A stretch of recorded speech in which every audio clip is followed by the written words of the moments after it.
नमस्ते हजुरहरू सम्पूर्णलाई न्यानो अभिवादन। धेरै साल बादमा युट्युबमा यो लङ भिडियो बनाउँदैछु। पहिला पनि युट्युबमा भिडियो बनाउँथेँ, तर मेरो च्यानल चाहिँ ह्याक भएको कारणले त्यो च्यानललाई डिलिट गरेपछि युट्युबमा कामै गर्नु मन परेन। तर अब चाहिँ गर्छु भनेर सोचेको छु। अनि युट्युबमा काम गर्नुको लागि मोटिभेट गराउनु हुने सरस्वती दिदीलाई थ्याङ्क यू सो मच।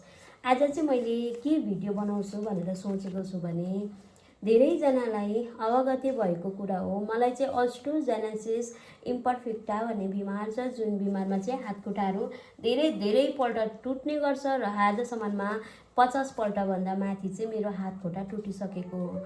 फिलहाल 2 सालदेखि यसै बिमारको उपचारको क्रममा म दिल्ली एम्स हस्पिटल धाइरहेको छु।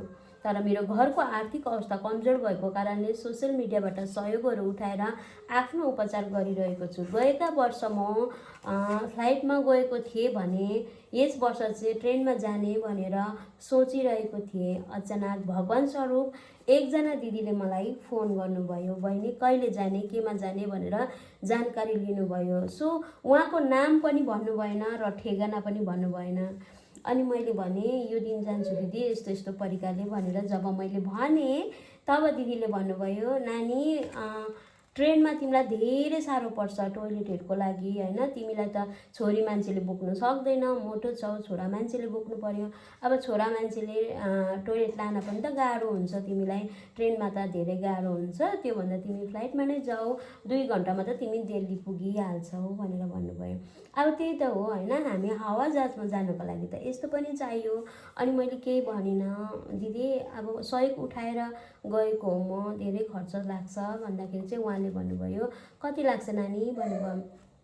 मैले मेरो खर्चको बारेमा बताएँ होइन, दिदी यति यति रहेछ भने ठिकै छ त्यो दिनको टिकट हेर त अनलाइनमा भन्नुभयो। टिकट हेरेँ अनि मैले भनेँ दिदी यति यति रहेछ भने ठिक छ म तिमीलाई सपोर्ट गर्छु, म गरिदिन्छु टिकट भन्नुभयो। मेरो लागि भावी सरह उहाँ निक्लिनु भयो होइन। म त निशब्द रहेँ। अब टिकट गर्नु भनेर भन्नुभएको थियो। अनि फर्स्टमा उहाँले मलाई 8,000 रुपियाँ पैसा हालिदिनु भयो। त्यस पछाडि टिकट गर्ने दिन उहाँले हालिदिनु भयो मलाई 50,000 रुपियाँ आउनु जानुको लागि है, 4 जनाको पुगेन भने बिचमा भन्नुहोस् भन्नुभयो। स्वयं उहाँको घरमा आफ्नै बुबालाई ब्लड क्यान्सर भएको छ, तर पनि उहाँको मन चाहिँ कति ठुलो रहेछ भन्ने कुरा मैले आफूले सोच्न पनि सकेन। यो अवस्थामा चाहिँ उहाँले चाहिँ मेरो लागि चाहिँ यस्तो गरिदिनु भयो भन्ने कुरा कल्पना पनि गर्न सक्दिनँ होइन। अनि चाहिँ उहाँले भन्नुभयो, बहिनी कुनै दिन कुनै वर्ष अगाडि है, आजको कुरा होइन, अलिक अब अगाडिको कुरा हो, मेरो पनि खुट्टा भाँचिएको थियो। त्यो समयमा चाहिँ मैले तिम्रो भिडियो हेरेको थिएँ अनि तिमीले भन्थ्यौ 50 पल्टभन्दा माथि भाँचेर पनि जीवन जिउनको लागि सङ्घर्ष गरिरहेको छु, जीवनसँग हार खाएको छुइनँ। तिम्रो त्यो भिडियो देखेर चाहिँ मैले आफूलाई मोटिभेट गरेँ। मेरो त एकचोटि त भाँचेको हो, उहाँको यति धेरै भाँचेर पनि केही कुछ गरिरहनु भएको छ भने म त आरामसँगले जिउन सक्छु भनेर आफूलाई अगाडि बढाएर म बाँचेको मान्छे हो। त्यो एउटा खुट्टा भाँचिनु नै मलाई तिम्रो मद्दत गर्नु भगवानले महसुस गराइदिनु भएको रहेछ। त्यतिखेर त मैले तिमीलाई फोन गरिनँ, तर अहिले तिमीलाई मद्दत गर्ने मौका पाएँ भन्नुभयो। अनि उहाँले चाहिँ टिकट गराइदिनु भयो होइन। आउनु जानुको टिकट चाहिँ त्यतिखेर एकजनाको 7,500 रुपियाँ थियो, 4 जनाको गरे 32,000 त्यस्तै कति भएको थियो।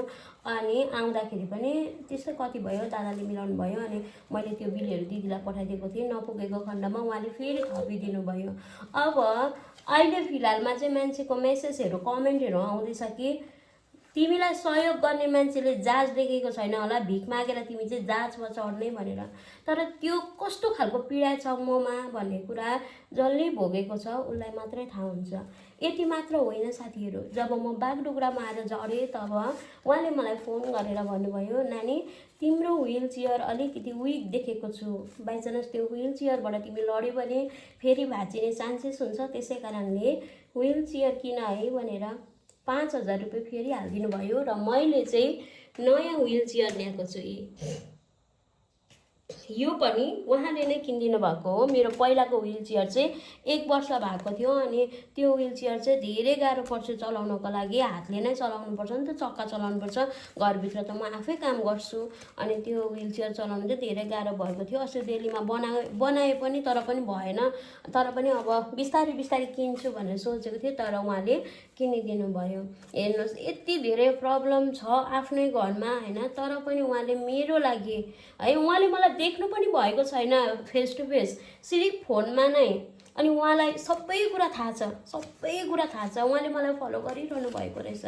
अनि यस्तो प्रकारले चाहिँ उहाँले मलाई चाहिँ हवाईजहाजको सुविधाहरू दिलाउनु भयो। तर आज जसले चाहिँ मलाई सहयोगै गरेको छैन त्यो मान्छेले चाहिँ फोन गरेर यस्तो भन्छ कि अब भिख मागेर हावाजहाज चढ्ने मान्छे होइन तिमी, अनि भिख मागेर रमाउने मान्छे, तिमीलाई 1-1 रुपियाँ भिख दिने मान्छेले हावाजहाज देखेको पनि छैन भन्नुभयो।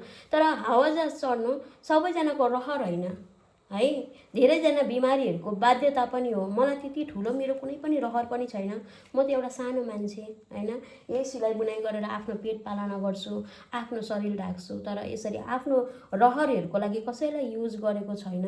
तपाईँले आएर बोलिदिनु भयो, के सोचेर बोल्नुभयो? धेरै कुरा सोचेर मात्र बोल्नुहोस् अशक्तहरूको लागि।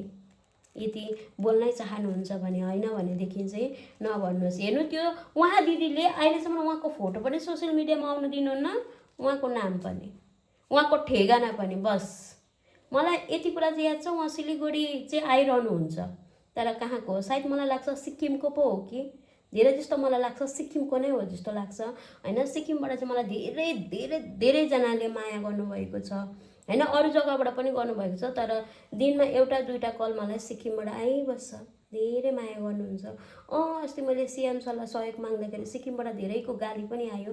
तर उनीहरूको नामलाई अगाडि ल्याएर, कमेन्टलाई अगाडि ल्याएर सिक्किमको नामलाई बदनाम गर्ने काम मैले गरिनँ। किन गरिनँ भन्दा 1-2 जना त्यहाँ चामलभित्र घुन थियो भने धेरै जस्तो चामल थियो, जुन चामलले मलाई पेट भर्नको लागि मद्दत गरिरहनु भएको छ।